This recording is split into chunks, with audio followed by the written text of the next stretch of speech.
This is the Run Recap.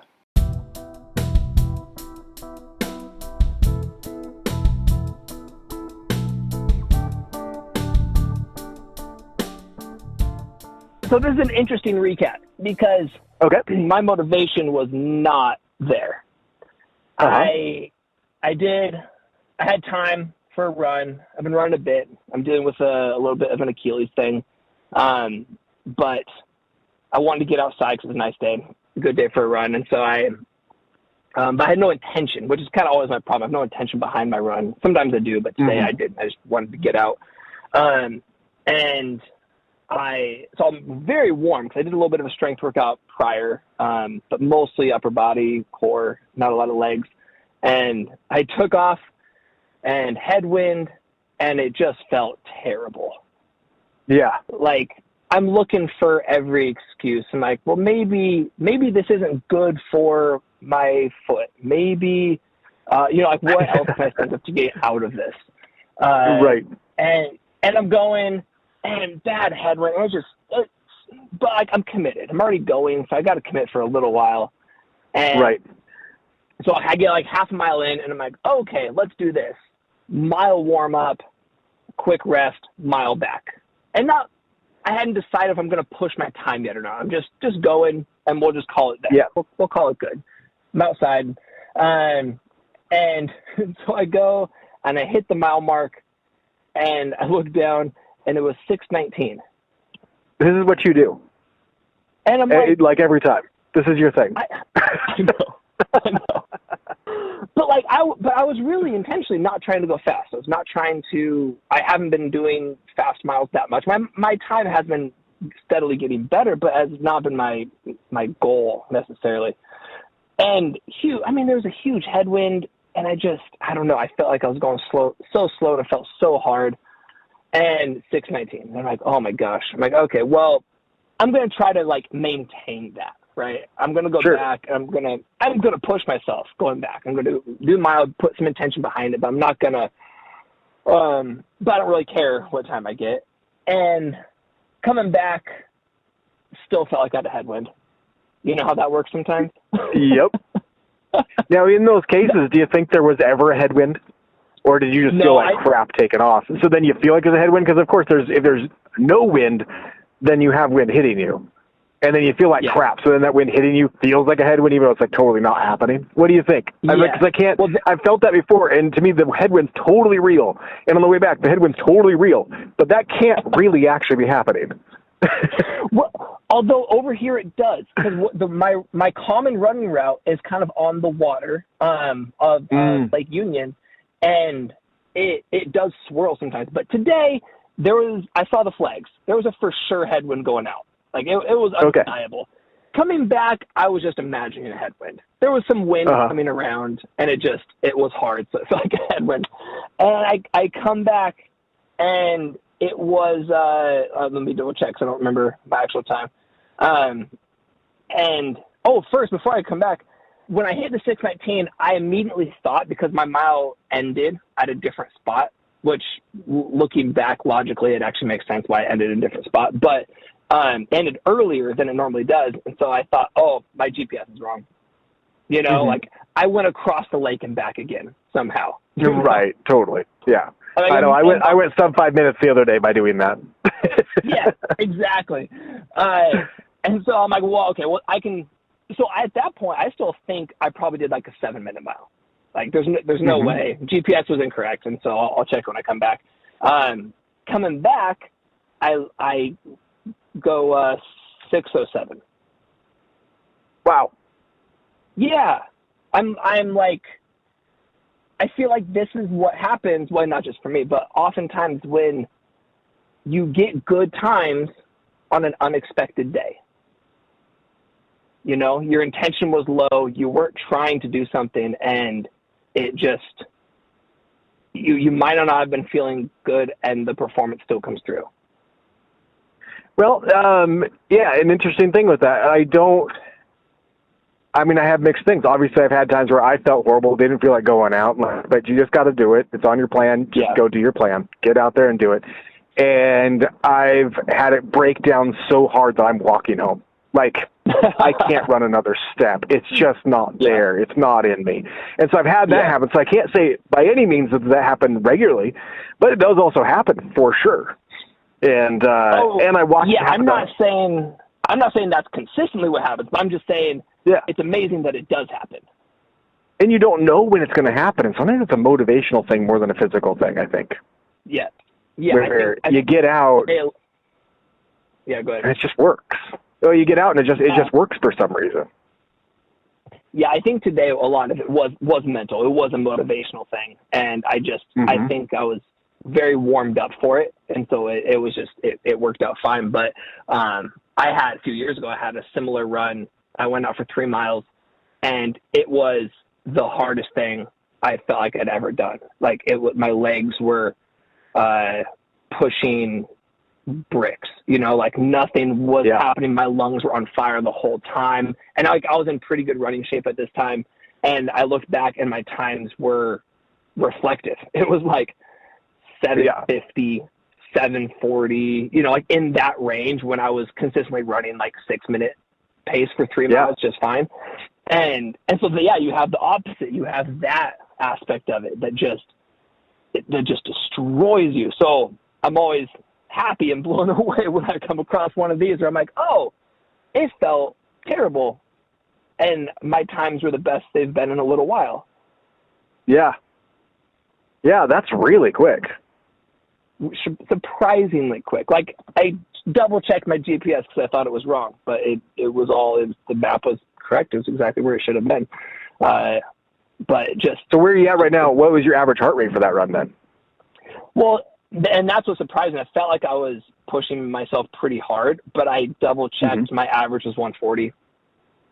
So you weren't pushing at all. You were still in recovery. No, yeah, 153 was my max. So I wasn't working that hard, even though I think you're right. I think it was the motivation. It was what my hang up was. And I just did not want to do it. But I mean, somehow. And for some reason, in this case, your motivation didn't seem to matter. Where sometimes that's all that matters. Yeah, surprisingly. Which is why I prefer a run outside versus like a treadmill. Because for sure. You have to come back. Right. You can't just hop off and walk away, which is helpful. Yeah. And how often are you looking at like, oh, this is miserable, but I'll warm up. And then you're like, nope, still miserable. Then it's like 30 seconds later, nope, still miserable. It just gets worse. Treadmills treadmills, I don't suddenly like, I'm warmed up and now I feel better than I did. This is a nice surprise. I'll go out and get one in. Treadmills don't ever do that to me. It either always gets worse or it's exactly what I expected because I'm feeling pretty good. I can put in a good time right now. Yeah, but more often than not, treadmills never surprise me. Yeah, more often than not on a treadmill, I have to do some sort of interval session. I have to do time on, time off because I just get so bored out of my mind. Yeah. I need to break it up and make it interesting and focus on speed or heart rate recovery or something because it's just awful. I have to have a good show to watch. If something's interesting to watch. That's the only way I put in miles on a treadmill very well. Sometimes I'll do that. Yeah, that can be very helpful too. And going into the winter with my blood flow issues, I just have to force myself into doing more runs on a treadmill. And luckily I have access to those assault treadmills, which make it a little bit more manageable, because they're self-powered. And so you have way more control than a normal treadmill, but it's still not fun. Yeah, this winter I'm going to need to make myself get on the treadmill again. Last winter 2 winters ago, I did a really good job of that. And then last winter I did not. And I think all summer I've been chasing consistency and trying to get back in running shape because I just kind of let it go most of the winter. I was still running, but it all depended. It was pretty harsh winter here. And so, there were just days where it's like, oh, I don't want to go out and run in this in the dark. But there's no way I'm going to a treadmill. I'm just not doing it. So, I need to make myself do that because I have goals I want to hit and there's no way I'm hitting them if I don't do that.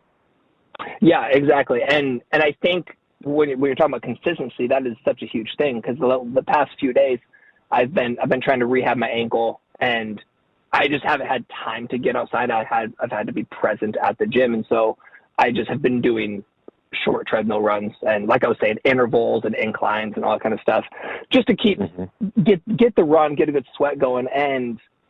But I've been doing that consistently for the past 4 days, and that I'm sure is part of what led to a fast day today, because I wasn't going crazy. Well, go ahead. When you're doing those intervals, what speeds are you hitting? What's your fastest in your intervals? Well, these ones aren't fast. These are intentionally a lot slower than I would typically do. This workout is, the whole workout in ideal scenario is matching incline and speed, and you go 30 seconds on, 30 seconds off for 5 rounds, and then you increase. So I would go, and I've done it varying ways, but a good rule of thumb is 6 miles an hour with a 6 incline for 30 seconds on, 30 seconds off, 5 rounds, and then you bump up to 7 incline, 7 miles an hour, and then same thing, 8 incline, 8 miles an hour. So when I'm doing it, yeah. Oh, you're hitting fake speed then. You're actually, so it's a free sprint workout. Yeah, I'm doing a 6.5. Hills are free sprints. Yeah, exactly. I think I've been doing 6.5, 7.5, 8.5 or something. If I'm doing this workout for real, and the whole point is actually you come back down. So you do all the way up, and then you come back down with the first interval should be easy. Second interval should be relatively hard. And then the third one, your top one, should be almost undoable. You should be nearly failing. That way, when you do the reverse and you go back to the mid one, it's really hard. And then what was your easy warm-up is now hard. Not really hard, not unattainable, but your heart rate should be very elevated through the entire cool down. I'm gonna have to try that one. I like that interval range. I've often done. I'll go, add hills, and when I back off the hills, all of a sudden, now I feel light and fast, and it just gets, so here I almost killed myself, and then when I drop back down, and all of a sudden it's a way to try to trick myself into going way faster than what I thought I could, and I always struggle with just not having much for leg speed, so right now, a 5-minute mile pace is probably right about my sprinting. So I think I could go more I think I could go down to 4:30 pace for a really short sprint, but I think as fast as I can go would be right about there. I thought you said 5 miles an hour, not 5 minutes. Oh, not 5 miles an hour. Yeah. Yeah, no, but yeah, I can get my legs to a sub 5-minute speed, but for a very short period of time. I mean, that is basically an all-out sprint for me, because I don't have that leg turnover speed. And it's gotten worse because I don't train that hardly at all. But but that backing off a hill sometimes can trick my legs into it. Well, and it trains it, because you have to focus on your knee drive. If you're on a high incline, your knee drive has to be higher, which then correlates directly to your turnover. Because if your knee drive is high, your back leg has to cycle through high with your hamstring, thus creating a higher knee drive as well. So it increases your leg turnover and your leg speed just by forcing yourself to drive your knees. So this brings up a point that I've been thinking about a lot lately, about how valuable a coach is. Because I can follow a plan and do those things and all of that, but having someone that you're accountable to is telling you what to do, not just a piece of paper. The piece of paper is pretty good, but I modify it according to what I feel like all the time. Yeah. Or according to just what my day is. Hey, that just doesn't actually fit in. I've got real life things. I don't get to be a professional athlete. So sometimes, I have this plan. But there's a bunch of those workouts and similar workouts to what you just described, except we were doing outside on real hills. But when you got a coach, he's out there having you do those other variety things that's so easy to miss. Even following, I'm following a workout plan. My workout plan does not include doing things like that. Yeah. And, or include, my workout plan doesn't even include any hills at all. So it's just speed variation is all it includes. I throw hills into my runs because that's just the route I'm taking. But making yourself go out and do hill intervals there, I think, is some of the reason that you're able to pretty consistently be in the low 6s when you go out and run. Yeah, I mean, also I think it's just my natural speed, right? I've always been just faster. I've had more of an inclination towards quickness and turnover than you have. I naturally am the sprinter and not the distance runner like you are. But you're maintaining it into your old age.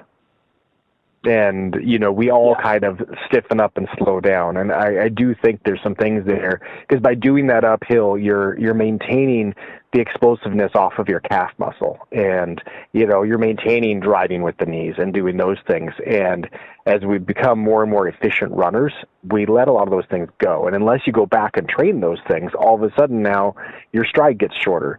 Everything gets more soft on you're getting more efficient, but we're getting slower as we're getting older. And so I watched myself go through that, even where I already don't have an inclination towards speed like you do, or I don't have as much natural ability to begin with. Mm-hmm. But you keep training those things. You have those muscles there in order to keep that going. And I notice every time I do add that in at all, man, it's a big change quickly. All of a sudden, that 5-minute mile pace, I felt like a full-on sprint. All of a sudden, like, oh, I remember how this works again. I could actually do this for a little while. And but yeah, there's different things that just when you're just doing long runs that you just don't do. You just start getting, again, I feel like you get efficient and not explosive. And when you miss that explosive, your stride changes drastically. And now all of a sudden, that same leg turnover rate is now an 8-minute mile, not a 6-minute mile.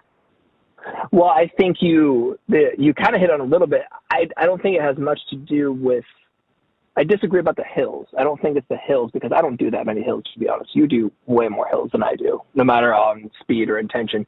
I think it's we gravitate to what we like. And so that's my downfall is I hate the distance. I hate the suffer, the suffer of distance is just not fun, no matter if I make myself do it or not. I like the speed. I like the short intervals. I like to go as fast as I can. And so I think that's why I keep it up, is because that's where I find joy. You know what I mean? Well, and there's the thing that we talk about all the time is people will often say, it's lucky to have those genetics. No, it's kind of more lucky to enjoy certain things, right? So you have the advantage of there's a certain type of shape you get in because you just enjoy going fast. So then you do more of it. And so then you get to be in a certain type of shape. I like going on long runs. It's good for me. It's good for my head and everything like that. The byproduct is it keeps me in great shape for that kind of thing. Right. Yeah, exactly. And then trying to even it out, but I got to add in the things I hate in order to even it out, in order to get my speeds back to where I really want them. That I got to actually do some of the things that don't fix my head and things I don't enjoy, and add that into it so I can have more enjoyment in the part that I do like. And, do that, which is, I guess, just the life lesson, right? There's your whole thing of, do those things that you hate so that you can enjoy the things you love more. And, absolutely. Yeah, it all fits in there for sure. Yeah, I think that's a good spot to say I got to go. Yeah, I got it too. All right. Glad we threw this in, though. All right, man. I'll see you later.